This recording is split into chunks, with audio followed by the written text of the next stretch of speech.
안녕하세요. 오늘 로컬 토크 두 번째 시간입니다. 오늘은 어바노마드 랩에서 제공해주신 자료가 있는데요. 이걸 바탕으로 디지털 관광 주민증에 대해 좀 더 깊이 들어가 볼까 합니다. 이게 인구 감소 지역에 활력을 불어넣겠다 뭐 이런 아이디어인데 과연 현장에선 어떨까요? 그쵸. 그 특정 지역의 명예 주민이 돼서 여행할 때 현지인처럼 할인받는 개념이잖아요.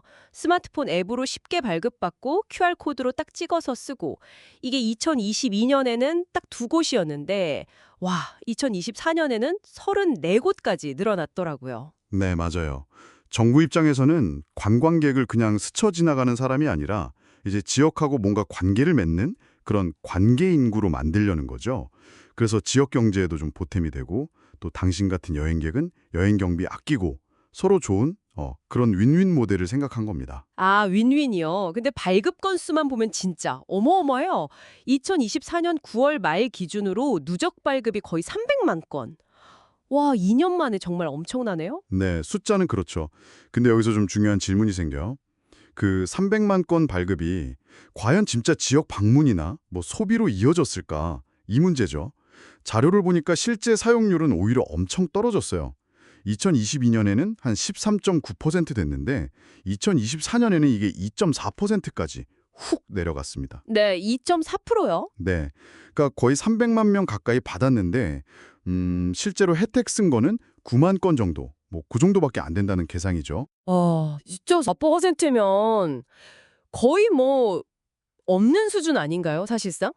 아니, 근데 이렇게 사용률이 낮은데도 성공했다는 지역도 있다면서요. 강원도 정선? 거긴 어떻길래요? 아, 맞아요. 저도 들었어요. 정선구는 그 지역에 사는 사람보다 명예 주민이 2배가 넘는데요. 그 가리왕산 케이블카 있잖아요. 그거 30% 할인해주고 또 지역 화폐로 패배까지 해주니까 체감 비용이 확 줄어서 사람들이 아, 이거 혜택 받으러 정선 또 가려겠다 뭐 이런 말까지 나온대요. 로미지안 가든 네일바이크 이런 데도 할인 크고요. 아, 남원시도 KTX 할인에 택시 투어 지원 이런 거 파격적으로 해서 인기라고 들었어요. 네, 바로 그 지점입니다. 그러니까 정선이나 뭐 옥천, 남원 같은 일부 지역이 성공한 건 그 지자체에서 정말 예산을 많이 쓰고 또 매력적인 혜택을 잘 만들었기 때문이에요.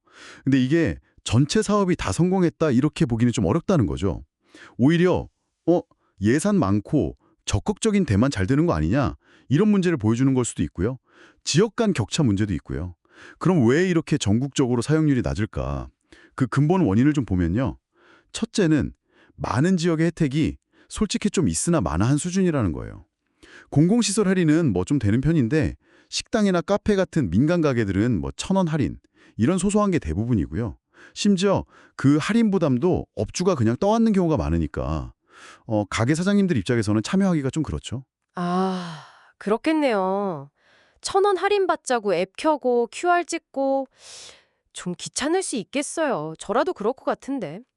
게다가 홍보가 잘 안 돼서 이런 게 있는지도 모르는 사람도 많다고 하고 또 앱 쓰는 거 어려워하시는 분들도 계실 테고요. 그렇죠. 결국에는 그냥 발급 건수, 이 숫자만 늘리는 데 좀 집중하다 보니까 실제 사용으로 이어질 만한 그런 효과적인 혜택은 부족했고 또 홍보나 뭐 접근성 이런 것도 좀 미흡했던 거죠. 여기에 지역마다 혜택 차이도 크고 이러니까 이게 진짜 지역 경제에 도움이 되고 있나 하는 의문이 드는 겁니다. 아, 취지는 참 좋은데 현실적인 문제들이 꽤 많군요. 그럼 이 디지털 관광주민증, 이거 어떻게 좀 개선해야 원래 목표대로 갈 수 있을까요? 음. 핵심은 평가 기준부터 바꿔야 한다고 봐요. 단순히 몇 건 발급했냐? 이게 아니라 얼마나 실제로 썼냐? 그래서 지역 방문이나 소비가 얼마나 늘었냐? 이걸 봐야죠. 그리고 관광객들이 정말 이건 진짜 써야겠다. 이렇게 느낄 만한 좀 체감되는 혜택을 설계해야 하고요. 특히 그 민간 업소들 참여 늘리려면 그냥 참여해 주세요가 아니라 할인 때문에 손해보는 걸 좀 보전해 주거나 페이백 예산을 지원해 주거나 이런 실질적인 지원책이 꼭 필요합니다. 네, 그리고 KTX 말고도 뭐 고속버스나 렌터카 할인이라든지 아니면 전국 단위 프랜차이즈랑 제휴해서 좀 더 어디서나 쓸 수 있게 범용성을 높이는 것도 중요하고요. 앱 사용도 더 편하게 만들고 또 어르신들 위해서 오프라인 발급이나 안내 같은 것도 좀 더 신경 써야겠죠. 장기적으로는 전국 통합 카드나 뭐 멤버십 같은 것도 생각해 볼 수 있고요. 아, 그러네요. 단순히 그냥 할인 쿠폰 모아놓은 게 아니라 예를 들어 방문 횟수에 따라서 리워드를 준다거나 아니면 그 지역만의 스토리를 입혀서 좀 감성적으로 브랜딩을 한다거나 그렇게 해서 명예주민이라는 이름에 좀 더 맞는 소속감 이런 걸 느끼게 해주면 좋겠네요. 맞습니다. 정확해요. 단기적인 할인 이벤트만 하는 게 아니라 당신과 지역을 계속 이어주는 어떤 관계 플랫폼으로 이게 진화해야 합니다. 정부 지원에만 기댈 게 아니라 이제 지자체랑 지역 상인들이 직접 나서서 좀 매력적인 프로그램을 만들고 운영할 수 있는 그런 자생력 있는 모델을 만드는 게 길게 봤을 때 성공의 열쇠가 될 겁니다. 네. 오늘 어바노마드 랩 자료 통해서 알아본 디지털 관광주민증, 인구 감소 지역 살리려는 좋은 뜻으로 시작했지만 아직 넘어야 할 산이 많아 보입니다. 만약 당신이라면 이 명예주민증, 어떤 혜택이 있을 때 가장 쓰고 싶으실 것 같으세요? 그리고 단순히 뭐 얼마 할인받는다 이걸 넘어서요.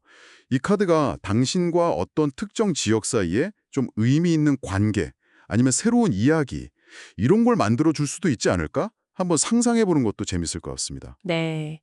오늘 이야기는 여기까지 나누겠습니다. 다음에 더 흥미로운 분석으로 찾아뵙겠습니다.